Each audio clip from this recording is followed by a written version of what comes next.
네, 안녕하세요. 이태규 신경과에서 근무하는 김경준이라고 합니다. 오늘 제가 말씀드릴 주제는 떨림입니다. 아마 예전 시간에 이제 떨림이랑 이제 파킨슨병이라는 주제로 아마 강의가 진행된 것으로 알고 있는데요.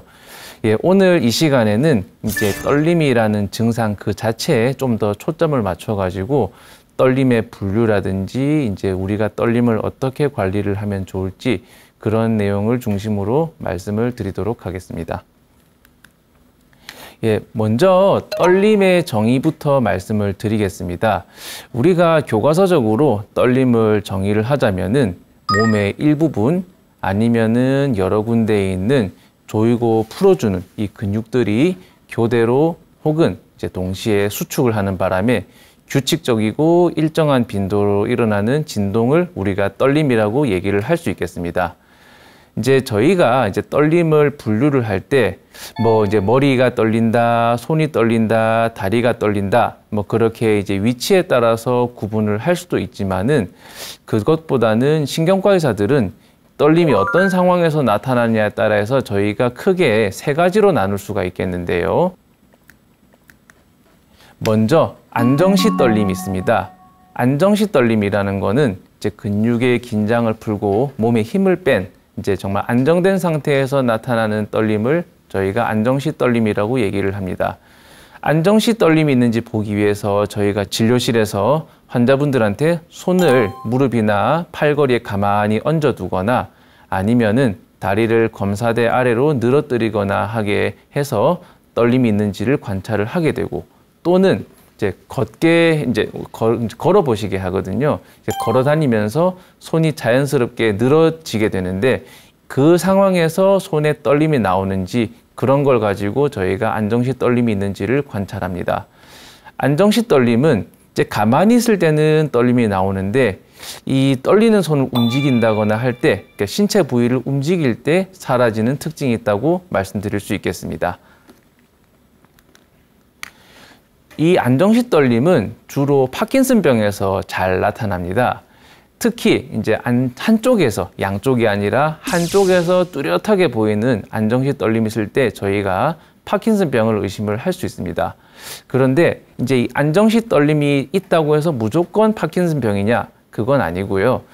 본태성 떨림, 저희가 흔히 얘기하는 수전증이 심한 경우나 아니면은 뇌졸중이 지나가고 나서 그 후유증으로도 안정시 떨림이 나올 수가 있고 또는 이제 말초신경에 뭔가 질환이 있다거나 윌슨병 같은 질환 아니면은 특정한 약물을 복용하고 나서도 안정시 떨림이 발생을 할 수 있기 때문에 안정시 떨림이 나타난다고 해서 무조건 파킨슨병이다. 저희가 그렇게 얘기를 하진 않습니다. 두 번째로 말씀드린 떨림은 활동 체위 떨림이라는 게 있습니다. 활동 체위 떨림은 특정 부위의 근육을 활성화시키는 자세, 예를 들어서 팔을 이제 이렇게 든다거나 아니면은 이제 팔을 든 채 손바닥을 위로 한 자세라든지 아니면은 양팔을 구부리고 손바닥을 쭉 펴서 이제 놓은 자세 아니면 다리를 쭉 뻗은 자세 이렇게 뭔가 힘을 주거나 자세를 잡는 상황에서 나타날 수가 있습니다. 목 부위 떨림으로 이제 저희가 흔히 얘기하는 이제 채머리를 흔든다고 하죠. 어르신들 같은 경우에. 그래서 고개가 흔들리는 떨림.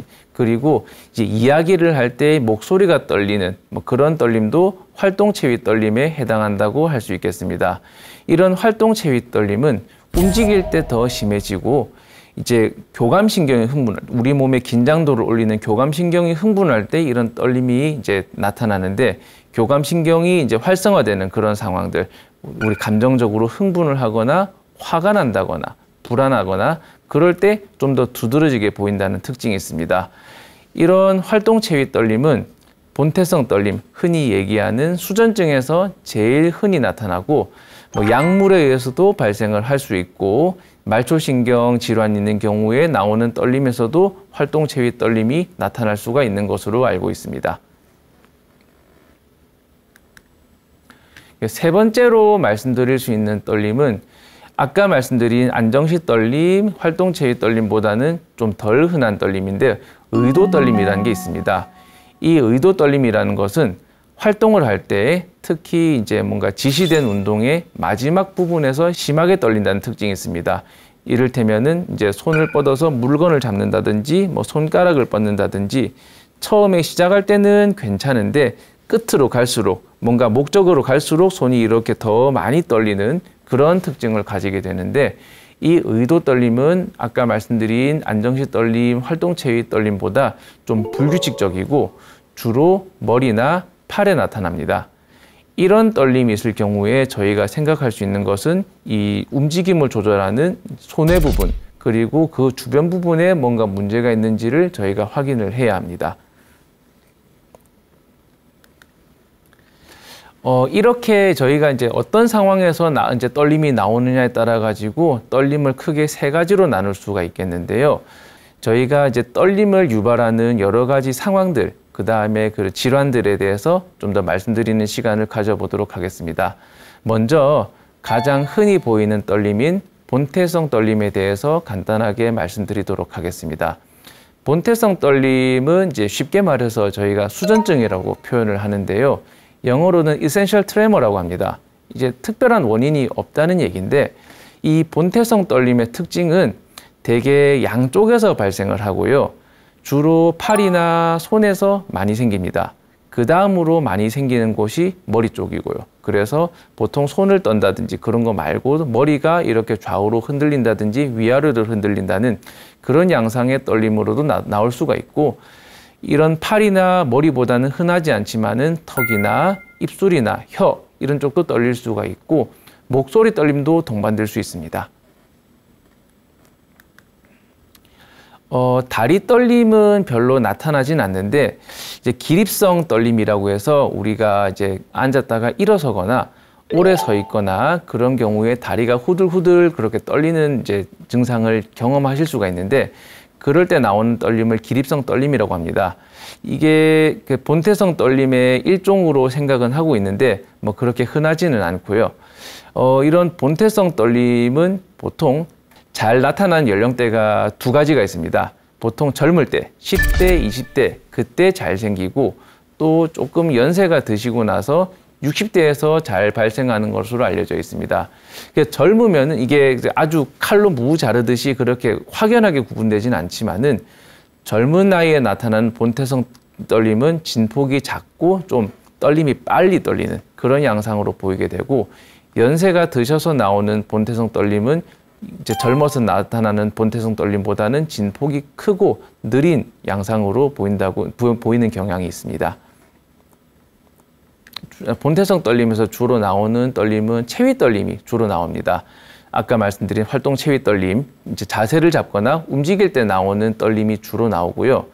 이게 활동을 안 하고 힘을 빼면은 없어지거나 많이 줄어듭니다. 예를 들어서 우리가 물건을 잡는다거나 손을 내밀거나 이제 제가 환자분 이제 손이 떨린다고 해서 오시는 분들한테 여쭤보면 어떤 상황에서 이제 손떨림이 많이 나타나세요 하면은 보통 이제 뭐 수저질을 할 때 이제 숟가락을 쥔다거나 아니면은 글씨를 쓸 때 연필을 잡는다거나 아니면 술자리에서 뭐 술잔을 기울인다거나 할 때 그때 떨림이 많이 나타난다고 말씀을 하시고요. 그리고 이제 저희가 떨림을 보기 위해서 이제 환자분들한테 이제 시키는 게 이제 아까 말씀드린 것처럼 팔을 든 채 손바닥을 위로 이렇게 해보세요. 아니면은 팔을 쭉 뻗어 보세요. 아니면은 이렇게 이제 팔을 구부려서 이렇게 몸 앞으로 갖다 놔 보세요. 이런 자세를 취해서 손떨림이 더 좀 두드러지는지를 확인을 하게 되고 다리 쪽의 떨림을 확인하기 위해서는 이제 앉은 상태에서 다리를 쭉 뻗어 보세요. 그렇게 하면은 이제 떨림이 나오는 경우가 은근히 있습니다. 스트레스를 받거나 화가 나거나 흥분하거나 불안할 때 좀 더 심해지는 경향이 있습니다. 이런 본태 떨림이 이제 이렇게 손이 떨려서 오시는 분들한테 제가 이거는 본태성 떨림 같습니다. 그렇게 말씀드리면은 많이들 물어보시는 게 이게 유전이 되나요? 뭐 그렇게 말씀을 많이 하시거든요. 그런 걸 많이 물어보시는데 사실 저는 개인적으로는 본태성 떨림이 질환이라고 생각을 하진 않습니다. 유전병이라고 생각을 하진 않는데 이게 가족력인 경우는 꽤 있거든요. 제가 이제 진료실에서 흔히 비유를 할 때 이제 100m 달리기를 할 때 어떤 사람들은 11초에 달리고 어떤 사람들은 15초, 16초에 달리는데 이게 달리기를 잘하는 사람이 있고 못하는 사람이 있는 것처럼 이제 뇌가 이 떨림을 억제하는 힘이 조금 강한 경우가 있고 약한 경우가 있다. 그렇게 말씀을 드립니다.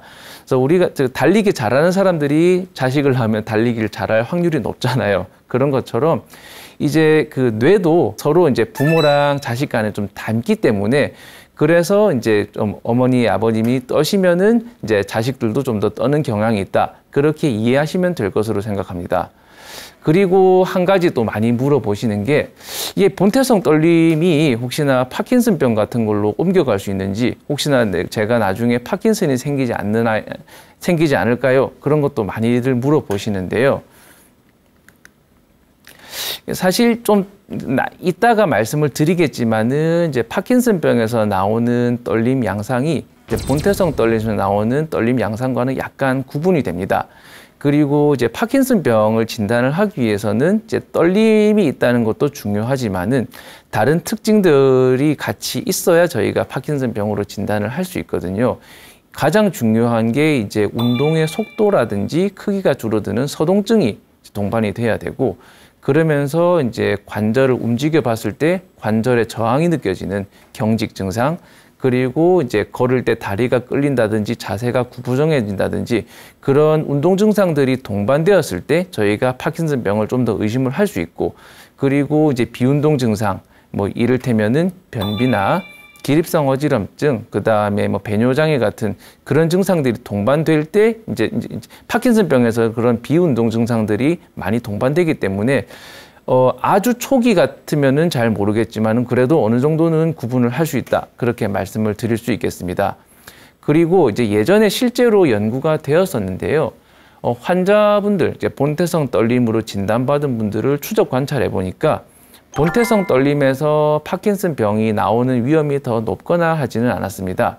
그래서 뭐 진료실에서 손떨림으로 이거는 본태성 떨림 같습니다. 그렇게 이제 진단을 받으셨다면은 너무 그런 파킨슨병에 대한 걱정은 좀 내려놓으셔도 되지 않을까 생각을 합니다.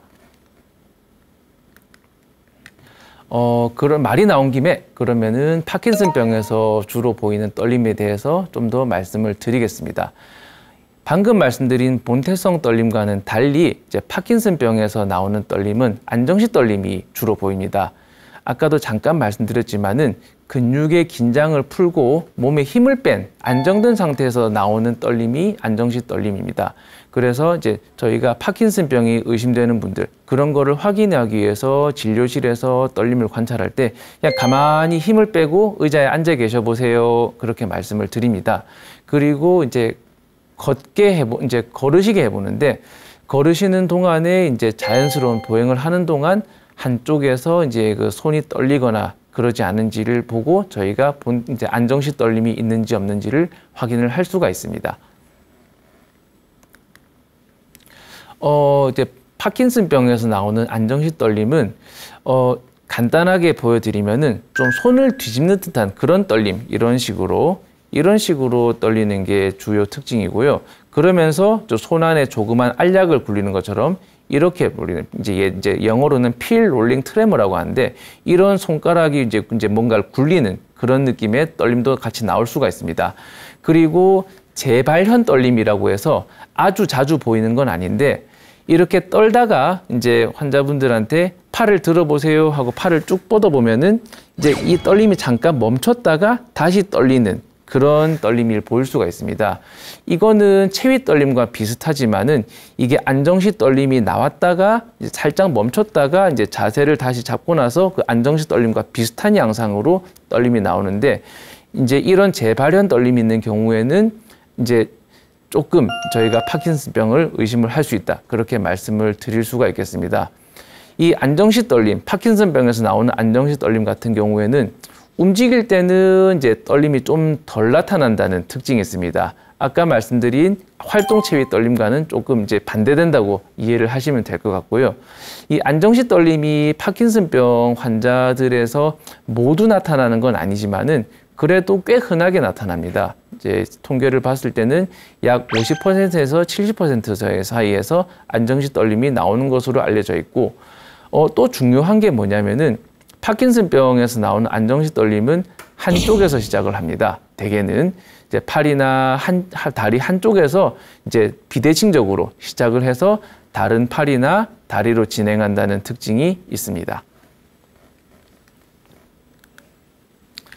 그렇다면은 안정시 떨림이 나오면은 어떤 분들은 또 물어보시거든요. 안정 떨림이 나오면 내가 또 파킨슨병이구나 하고 이제 걱정을 하시는 분들이 있는데 딱 꼭 그런 것은 아닙니다.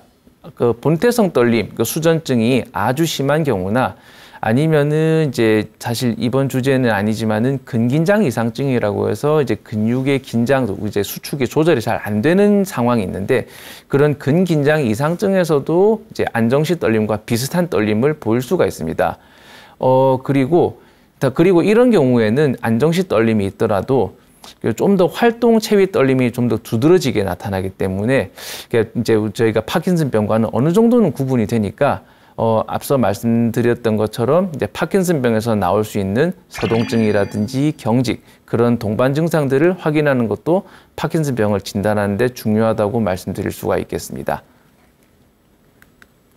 그리고 하나 말씀드릴 수 있는 떨림이 과장된 생리적 떨림이라는 게 있습니다. 이거는 이제 본태성 떨림, 이제 그 수전증과 조금 비슷한데 약간 수전증과 좀 비슷한 느낌의 떨림이라고 이해를 하시면 될 것 같습니다. 우리 몸이 이제 기계가 아니기 때문에 미세한 떨림이 있을 수 있잖아요. 이를테면은 집중하는 작업, 미세한 움직임, 다들 한 번씩은 경험해 보셨겠지만 이제 우리가 이제 바늘에 이제 바늘구멍에 실을 꿰을 때 이제 그 실이 이제 손이 조금 떨리거나 그런 거를 경험을 하셨을 건데 그런 손끝에서 나오는 아주 미세한 떨림을 생리적 떨림이라고 얘기를 합니다. 그런데 이런 생리적 떨림이 과장되면은 그거를 과장된 생리적 떨림이라고 얘기를 합니다. 이런 과장된 생리적 떨림도 이제 활동 체위 떨림의 양상을 보이는데 팔을 쭉 뻗은 상태에서 손을 펴면은 더 잘 보이는 그런 떨림. 이제 본태성 떨림보다는 조금 더 빠르고 좀 더 진폭이 작은 양상을 보이는데 이런 과장된 생리적 떨림은 이제 좀 화가 나거나 불안하거나 아니면은 몸이 피곤할 때 운동을 심하게 하고 나서 그럴 때 좀 더 잘 생기는 경향이 있고 몸속에 뭔가 질환이 있는 경우에 대사 질환 예를 들어서 저혈당이라든지 갑상선 항진증, 갑상선 기능이 굉장히 좀 과하다든지 아니면은 간 기능 이상이나 콩팥, 신장에 뭔가 문제가 있을 때 그럴 때도 이런 과장된 생리적 떨림이 나올 수 있는 걸로 알려져 있고 되게 드물게는 이제 우리 몸에 이제 구리가 이제 배출이 돼야 하는데 이 구리 배출이 잘 안 되는 윌슨병이라고 있거든요. 윌슨병 같은 경우에도 이런 과장된 생리적 떨림을 나타낼 수 있고 그리고 알코올 금단 증상이 있는 경우에 그리고 이제 떨림을 유발하는 약물을 복용하는 경우에도 이제 이런 과장된 생리적 떨림을 경험할 수가 있습니다. 대표적으로 이제 그런 떨림을 유발하는 약물들 몇 가지를 말씀드리면은 이제 천식 있으신 분들이 이제 기관지 확장제를 이제 약으로 드시거나 아니면 흡입제로 이제 쓰시는데 이 기관지 확장제가 이제 그 교감신경을 좀 항진시키는 그런 효과를 가지고 있습니다. 그래서 이제 손떨림, 이제 그런 생리적 떨림이 일어날 수가 있고, 우울증약 중에도 몇 개, 이제 세로토닌 재흡수 억제제라든지 아미트리틸린 같은 그런 성분들이 떨림을 일으킬 수가 있고, 기분장애, 양극성 장애에 쓰이는 리튬 같은 약물들, 아니면은 항경련제, 편두통에도 쓰는 이제 그 발프로산 같은 경우에도 그럴 수가 있고, 항암제나 부정맥약 중에도 좀 일부가 떨림을 유발을 할 수가 있고요. 그리고 이제 소화제 중에 그 레보설피리드나 메토클로프라마이드 같은 그런 성분들, 사실 이런 약들을 은근히 많이 드시거든요. 소화가 안 돼서 이제 드시는 경우가 꽤 많은데, 다 그런 건 아니지만은 일부에서는 그런 떨림을 좀 일으킬 수 있기 때문에 그런 소화제를 드실 때도 어느 정도 좀 주의는 필요하다고 말씀드릴 수 있을 것 같고, 이제 항정신병약, 할로페리돌 같은 이제 그 환시나 이제 망상 같은 것들을 잡기 위한 그런 약들이 이제 떨림을 일으키고, 또 이런 약들이 도파민을 억제를 하기 때문에 파킨슨병과 비슷한 증상을 일으킬 수가 있습니다. 그리고 말씀드릴 수 있는 떨림이 이제 소뇌 쪽에 문제가 생겨서 나오는 의도 떨림. 이거는 이제 좀 드뭅니다. 소뇌가 이제 우리 뇌에서 이제 균형 감각과 이제 정확한 수행 능력을 관장하는 부위인데, 이 소뇌 쪽이나 아니면 소뇌에 연결된 뭐 뇌줄기 부분에 뭔가 문제가 생기면은 떨림 증상이 생길 수가 있습니다. 말씀드린 대로 정확한 목표 지점에 가까이 갈수록 처음에는 별로 안 떨리는데 끝으로 갈수록 이제 떨림이 점점 심해지고 잘 맞추지 못하는 그런 증상들을 일으킬 수가 있고요.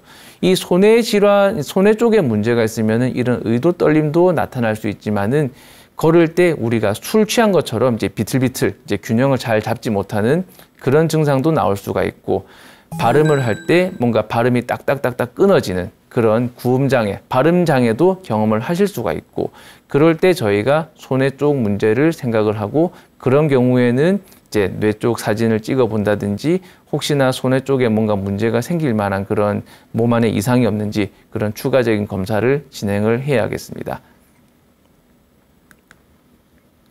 그리고 이제 마지막으로 말씀드릴 수 있는 게 심리적 원인에 의한 떨림이거든요.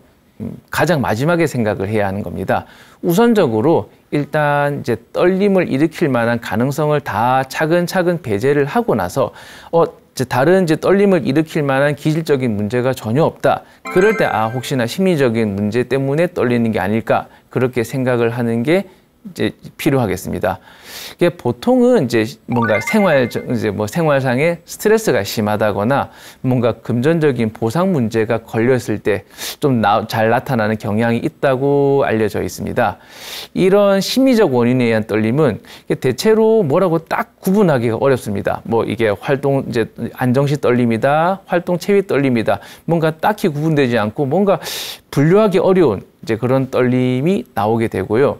그리고 이런 심리적 원인에 의한 떨림은 이제 뭔가 주의력을 흐트러뜨리면 좀 없어지는 그런 특징이 있습니다. 이를테면은 뭐 구구단을 외워보세요. 아니면은 이제 한 손이 떨린다면 다른 쪽 손을 움직여 보세요. 그렇게 다른 활동을 시키면은 떨림이 좀 줄어드는 특징이 있습니다. 그리고 좀 플라시보 효과라고 해서 떨림을 잡으려는 약이 아닌데 복용을 하고 나서 이게 좀 좋아진 것 같습니다. 그런 위약 효과가 있는 경우에도 저희가 심리적 원인에 의한 떨림을 의심을 할 수 있지만은, 그래도 다시 한번 강조를 해드리고 싶은 것은 이런 심리적 원인에 의한 떨림을 생각을 하는 것은 가장 마지막에 기질적인 문제를 배제하고 나서 가장 마지막에 생각을 해야 한다는 것을 다시 한번 말씀을 드리겠습니다.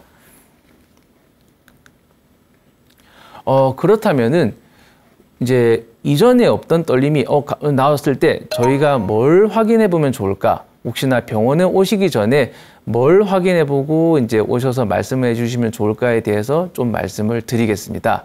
먼저 떨림이 이제 어느 부분에서 시작을 했는지, 그리고 언제 시작했는지 그런 것들을 좀 잘 확인을 해 주시면 좋겠고요. 그리고 지금은 어디가 떨리는지 그런 것도 말씀을 해주시면 좋겠습니다. 그리고 이런 떨림이 비슷하게 계속하는지, 아니면 점점 심해지는지, 아니면은 좋았다 나빴다 하는지 뭐 그런 것도 확인을 해주시면 좋을 것 같고, 좋았다가 나빴다 하시는 경우에는 어떨 때 떨림이 악화되고 어떨 때 좋아지는지 그런 것도 확인을 해주시면은 상당한 도움이 많이 되겠습니다. 그리고 약을 뭘 드시는지도 저희가 이제 확인을 해야 하기 때문에 무슨 약을 드시는지도 좀 확인을 해서 가지고 오시면 좋을 것 같고, 떨림 이외에 혹시나 병원을 다니시는 다른 질환이 있는지 그런 것도 이제 저희한테 말씀을 주시면은 이제 진단을 하는데 도움이 되겠습니다. 그리고 이제 가족분들 중에 이제 그렇게 손을 떨거나 이제 목소리를 떨거나 다리를 떨거나 그런 떨림 증상이 있으신 분이 있는지도 저희한테 말씀을 해주시면 좋을 것 같고요. 사실 이제 진료실에서 이제 뵙고 이것저것 여쭤보고 해도 사실 그 시간이 길지는 않잖아요. 그래서 길지는 않기 때문에 이제 그 진료실에 오신 상황에서 오셨을 때 떨림이 나오지 않을 수도 있습니다. 그래서 이제 그렇게 떨림이 항상 나오지 않는 경우에는 증상을 이제 카메라, 요즘은 핸드폰에 이제 카메라가 다 있으니까 핸드폰으로 녹화를 해서 이제 저희한테 보여주시면은 도움이 많이 되겠습니다.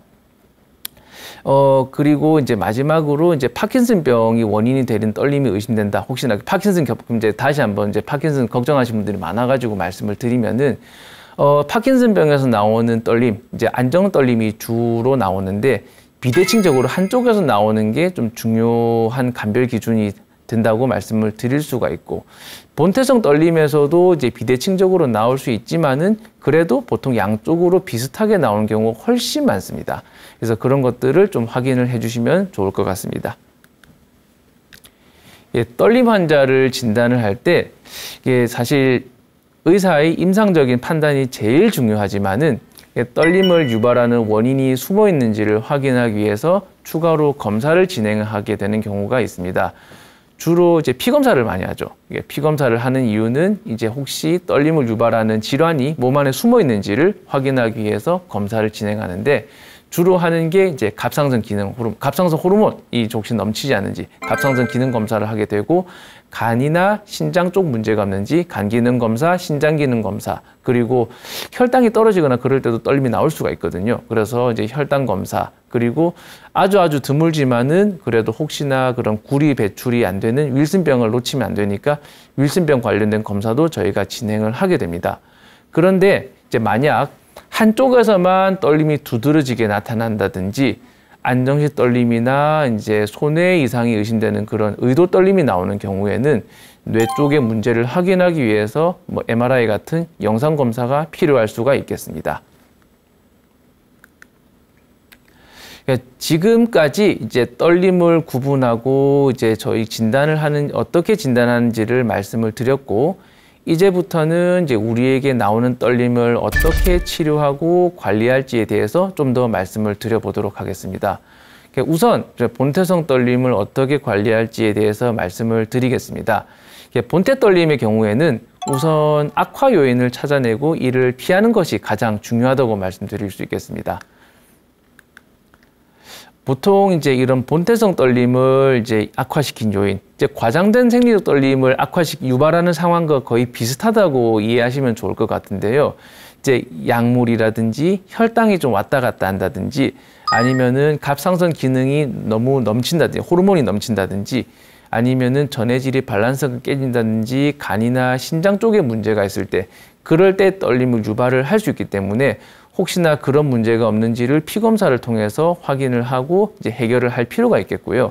그리고 이제 과도한 긴장이나 화를 낸다거나, 아니면은 이제 피곤하다거나 운동을 너무 심하게 한다거나 그럴 때도 떨림이 나올 수가 있고, 음주를 하시게 되면은 술이 한 잔 들어가면은 떨림이 좀 좋아집니다. 그런데 음주를 하시고 나서 이제 그 다음날 술이 깰 때 이제 떨림이 좀 더 악화될 수 있거든요. 그리고 이제 요즘 커피를 많이 드시는데 이제 그 커피나 이런 것들 때문에 카페인을 많이 섭취하시거나 그런 경우에도 떨림이 나올 수 있기 때문에, 이런 이제 떨림을 악화시킬 수 있는 요인을 피하면은 어느 정도는 떨림이 좋아지는 것을 볼 수가 있습니다.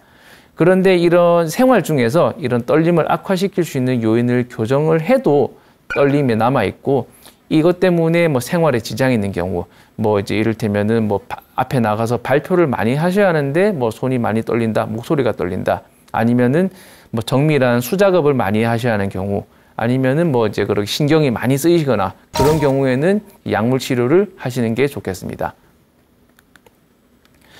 본태성 떨림에는 저희가 이제 약을 쓰는 게 몇 가지가 있는데요. 대표적인 약 중에 하나가 이제 프로프라놀롤이라는 약이 있습니다. 이 프로프라놀롤은 이제 베타 차단제라고 해서 이제 우리 몸이 긴장하거나 흥분할 때 이제 활성화되는 교감 신경을 좀 억제하는 약이라고 말씀드릴 수 있겠습니다.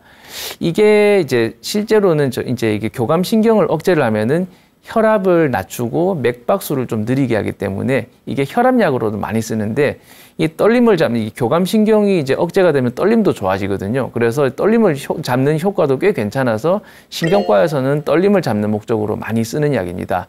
이 프로프라놀롤은 지속 시간이 별로 길지가 않습니다. 그래서 하루 종일 좀 이 떨림을 억제하려면 하루에 2번 내지 3번 정도를 복용을 하셔야지만은, 반대로 이게 또 이제 필요할 때만 또 먹을 때는 또 효과가 좀 어느 정도 빨리 나오니까 이게 또 장점이 될 수도 있다, 그렇게 생각이 들고요.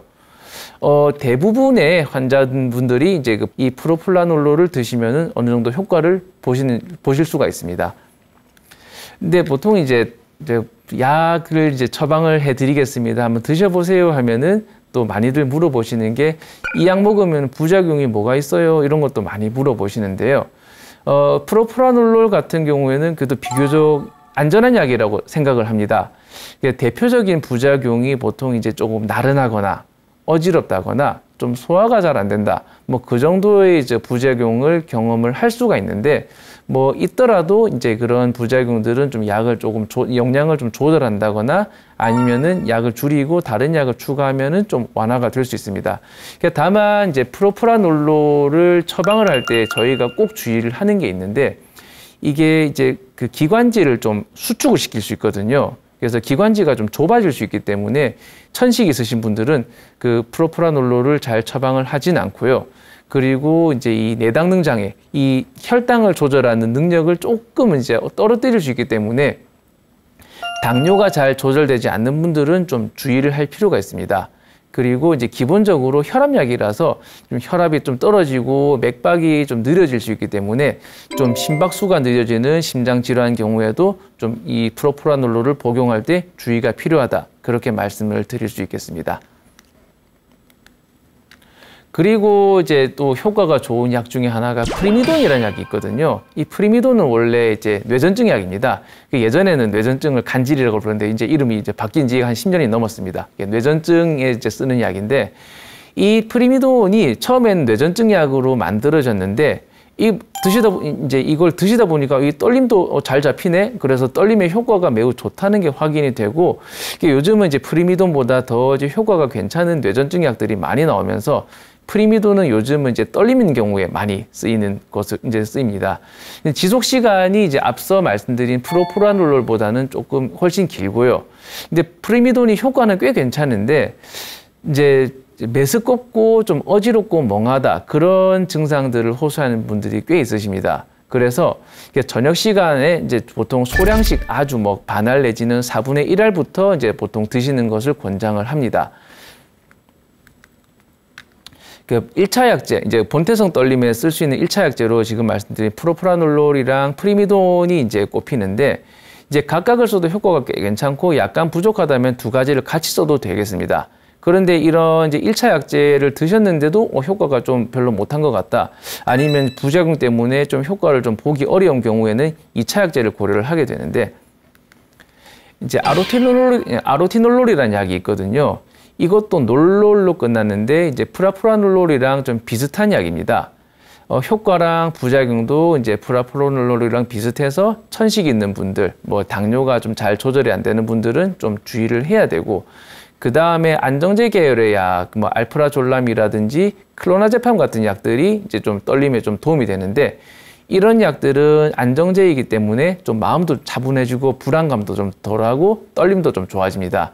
이게 잠이 안 올 때 쓰시는 경우도 있기 때문에 이게 좀 이제 졸릴 수 있거든요. 그래서 저희가 이제 졸림이 이제 좀 이제 약을 드시고 나서 졸리거나 나른하지 않으세요? 그런 것들을 좀 많이 물어보게 되고요. 가끔씩 조금 이제 맥이 없다, 기운이 없다 그런 말씀을 하시는 분들도 있는데 그런 경우에는 또 약제를 좀 조절하거나 그러면서 좀 부작용을 줄이는 방향으로 처방을 할 수가 있겠습니다.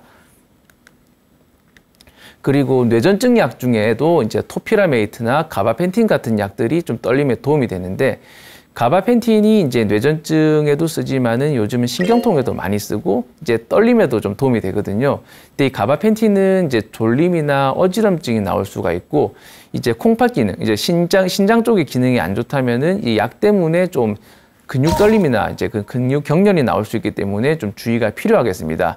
그리고 토피라메이트라는 약이 이제 떨림에도 도움이 되고 이제 편두통에도 도움이 되거든요. 이게 편두통 예방약으로도 쓰는데 이 토피라메이트의 주요 아주 유명한 부작용 중에 하나가 체중이 빠진다는 겁니다. 식욕이 떨어지기 때문에 그래서 이게 다이어트 약으로 토피라메이트를 드시는 분들도 있으시더라고요. 그런데 이제 이 토피라메이트가 이제 신장 결석의 위험을 조금 올리기 때문에 좀 요로 결석이나 신장 결석이 있으신 분들은 잘 처방하지가 않고 또 집중력이 좀 떨어질 수 있거든요. 공부를 할 때 이게 좀 방해가 될 수 있기 때문에 수험생들은 토피라메이트를 드시지 않는 게 좋습니다.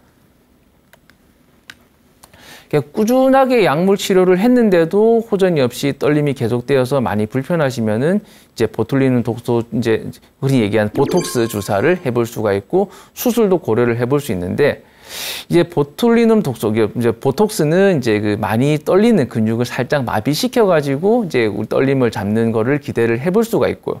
이제 특히 고개 떨림, 이제 좌우로 흔들리거나 이제 그런 경우에는 손 떨림보다는 약에 대한 반응이 조금 떨어지기 때문에 약을 충분히 썼는데도 떨림이 남아 있고 좀 불편한 경우에는 이제 그런 보툴리눔 독소 주사를 고려를 해볼 수가 있겠습니다. 그리고 뇌신부 수술적 치료도 해볼 수가 있는데 많이 하진 않거든요. 뇌신부 자극술이라고 해서 이제 뇌의 전기 신호를 적절히 조절해서 떨림을 호전시킬 수 있습니다.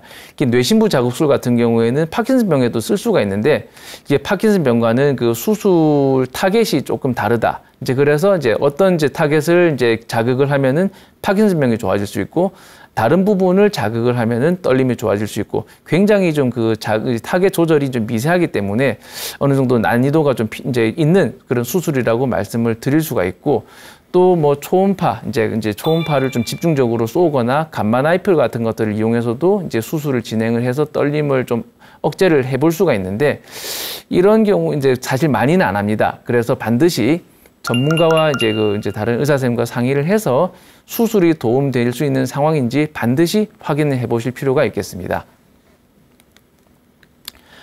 파킨슨병 환자분들 같은 경우에는 이제 1차적으로 이제 파킨슨 약을 써가지고 이제 떨림을 억제를 하죠. 예전 시간에 아마 소개를 해 드리셨을 건데, 이제 파킨슨 약으로 쓰는 이제 뭐 레보도파 제제라든지 또 뭐 도파민 효연제, 아니면은 마오비 억제제, 뭐 항콜린제, 뭐 그런 약제들이 이제 떨림에 좀 도움이 되는데, 이제 조금 떨린다고 해서 이제 뭐 지내시다가 조금 더 떨림이 심해졌습니다. 그럴 때 무작정 약을 이제 올린다기보다는 혹시나 이제 그 떨림이 없다가 이제 생기는 경우에, 아니면 있더라도 조금 더 심해진 경우에는 혹시나 그럴 만한 악화 요인이 없는지를 먼저 확인할 필요가 있겠습니다. 뭐 이를테면은 약을 드시는 게 혹시나 뭐가 문제가 있는지, 아니면은 뭐 내과적인 문제가 숨어있지 않은지, 뭐 그런 것들을 좀 확인할 필요가 있겠고, 그런 악화 요인이 없는데도 떨림이 계속 심하고 이게 생활하시는데 불편하다. 그렇다면은 이제 약물을 조절한다든지 그렇게 해서 떨림을 떨림을 잡아볼 수가 있겠습니다. 기본적으로 이제 그런 파킨슨병이든 이제 본태성 떨림이든 이제 그런 이 떨림 증상에 대한 치료이기 때문에, 떨림이 보인다고 해서 뭐 무조건 뭐 약을 올린다든지 뭐 치료를 해야 한다, 뭐 그렇게 생각을 하진 않습니다. 특히 이제 파킨슨병에서 떨림은 이제 가만히 있을 때는 좀 심하다가 좀 움직이면 덜해지기 때문에 좀 환자분들이 좀 움직임을 통해서 좀 떨림을 해소시킬 수 있도록 하고, 그래도 이제 사회생활할 때 눈에 띄어서 힘들거나 떨림 때문에 뭐 손이 많이 떨리신다거나 그래서 뭐 식사를 하신다거나 생활에 좀 많이 방해가 되는 경우에는 약물을 좀 추가하거나 그렇게 이제 조절을 해볼 수 있다. 그렇게 이해를 하시면 좋겠습니다. 그리고 이제 이거는 사실 엄밀히 말하면 떨림에 해당되진 않는데, 진료실에 오시는 분들 중에 상당수가 이제 얼굴이 떨린다, 눈이 떨린다, 뭐 그런 증상들을 많이 말씀을 하시거든요. 이게 대부분 가만히 보면은 이 눈 주변에 이제 윗꺼풀이나 아랫꺼풀이 이제 찔거리는 그런 증상들이 보입니다.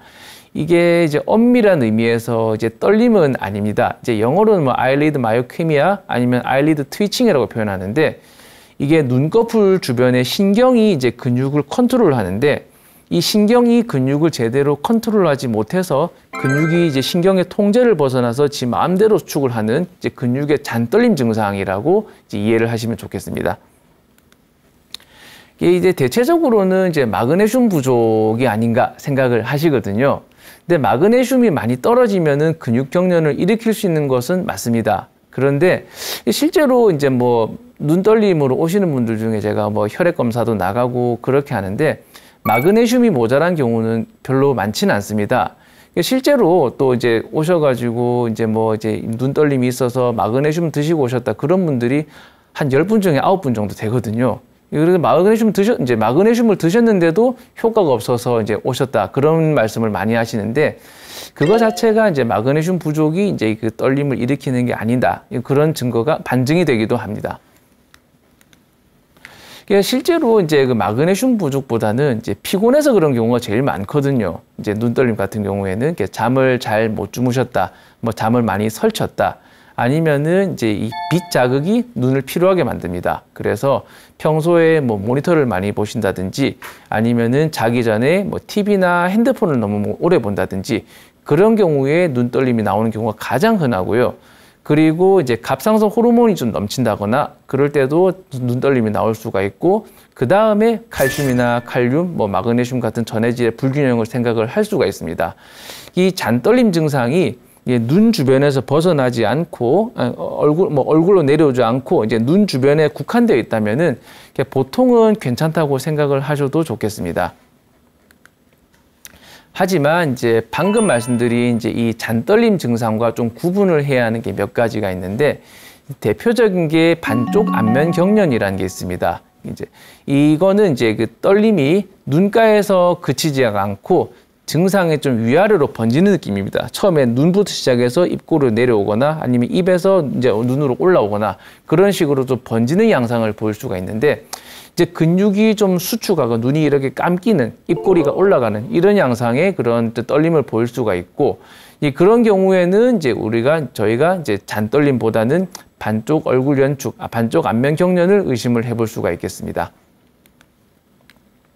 이런 반쪽 안면 경련 같은 경우에는 잔떨림과는 달리 이제 피곤해서 생기는 게 아닙니다. 이런 경우에는 이제 뇌에서 얼굴 근육으로 나오는 안면신경이라고 있는데, 이 안면신경이 이제 불필요한 자극을 받을 때 생길 수 있는 걸로 알려져 있는데, 주로는 이제 이 안면신경이 나오는 과정에서 이제 그 뇌혈관에 건드려져서 그런 경우가 제일 흔한데, 아주 드물게는 이제 그 안면신경이 나오는 그 부분의 주변에 염증이 있다거나 뭐 종양이 이제 있어서 이제 그런 것들이 신경을 자극해서도 안면 경련이 나올 수가 있기 때문에, 이런 안면 경련이 의심되는 경우에는 뇌 사진을 찍어 보시는 것이 필요하다고 말씀드릴 수 있겠습니다. 눈떨림을 일으키는 대표적인 상황들을 몇 가지 말씀을 드렸는데, 이제 눈떨림을 어떻게 관리하면 될까요? 사실 눈떨림의 가장 흔한 원인인 잔떨림 같은 경우에는 유발 요인을 없애는 것이 가장 중요하겠습니다. 잘 주무시고 눈을 혹사시키지 않으면 금방 좋아질 수 있는데, 혹시 그래도 이제 증상이 남아있고 불편함을 느끼면은 떨림에 도움이 되는 아까 말씀드린 프로pranolol이라든지 클로나제팜 같은 그런 약제를 써볼 수가 있겠고요. 반쪽 안면 경련 같은 경우에는 약에 대한 효과가 별로 좋지는 않습니다. 뭐 논문이나 교과서 같은 거 찾아봐도 뭐 반쪽 안면 경련이 있을 때 뭐 이런 약, 뭐 저런 약 쓸 수 있다 나와 있는데, 이거는 바꿔서 말하면은 정말 잘 듣는 약은 하나도 없다는 거랑 똑같거든요. 효과적인 거는 크게 두 가지입니다. 이제 보툴린 독소, 보톡스 주사를 보통 3개월에서 6개월에 한 번씩 이제 맞는 거나, 아니면은 이제 수술 같은 경우에는 이제 MRI를 찍었을 때 혈관이 신경을 확실하게 건드리는 게 보이고, 안면 경련이 너무 심해서 이제 생활의 질 정도면은 이제 수술을 고려를 해볼 수가 있겠습니다. 네, 이번 시간에는 이제 떨림의 종류 및 원인, 치료 방법에 대해서 말씀을 드렸습니다. 떨림이라는 단어 하나로 표현을 하지만은 그 안에 다양한 증상들이 포함이 되어 있고, 어떤 떨림이냐에 따라서 원인과 치료가 다른다는 것을 다시 한번 말씀드리고 싶고요. 우리가 생활하면서 떨림을 아예 경험하지 않을 수는 없지만은 떨림이 반복되고 지속된다면은 무엇인가 있다는 신호가 될 수 있습니다. 네, 오늘 제가 말씀드린 내용이 이제 떨림이라는 증상에 대해서 좀 더 이해를 하시는데 도움이 되었으면 좋겠습니다. 네, 감사합니다.